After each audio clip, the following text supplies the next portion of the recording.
3 meses en la escuela del Espíritu, quinta semana, primer día. Lea Hechos capítulo 11, versículo 1 al 18, y dice: Oyeron los apóstoles y los hermanos que estaban en Judea que también los gentiles habían recibido la palabra de Dios.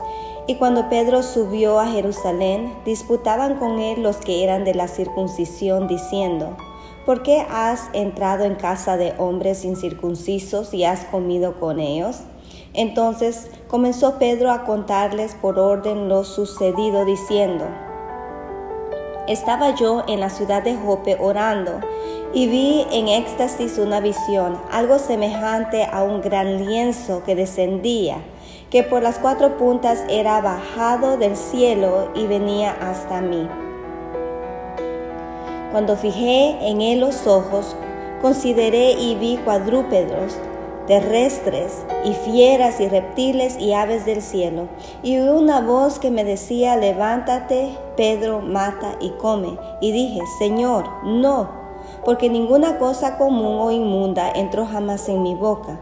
Entonces la voz me respondió del cielo por segunda vez: Lo que Dios limpió, no lo llames tú común. Y esto se hizo 3 veces, y volvió todo a ser llevado arriba al cielo. Y aquí luego llegaron 3 hombres a la casa donde yo estaba, enviados a mí desde Cesarea. Y el Espíritu me dijo que fuese con ellos sin dudar. Fueron también conmigo estos 6 hermanos, y entramos en casa de un varón, quien nos contó cómo había visto en su casa un ángel que se puso en pie y le dijo: Envía hombres a Jope y haz venir a Simón, el que tiene por sobrenombre Pedro. Él te hablará palabras por las cuales serás salvo tú y toda tu casa. Y cuando comencé a hablar, cayó el Espíritu Santo sobre ellos también, como sobre nosotros al principio. Entonces me acordé de lo dicho por el Señor cuando dijo: Juan ciertamente bautizó en agua, mas vosotros seréis bautizados con el Espíritu Santo. Si Dios, pues, les concedió también el mismo don que a nosotros, que hemos creído en el Señor Jesucristo, ¿quién era yo que pudiese estorbar a Dios?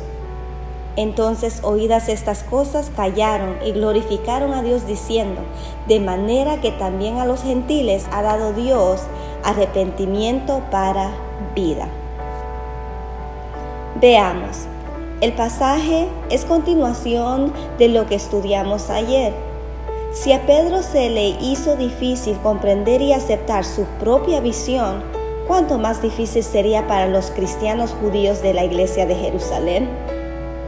Es por eso que el autor nos dice que cuando Pedro subió a Jerusalén, disputaban con él los que eran de la circuncisión. Versículo 2. En respuesta a esas críticas, Pedro les cuenta de la visión y de lo sucedido en la casa de Cornelio.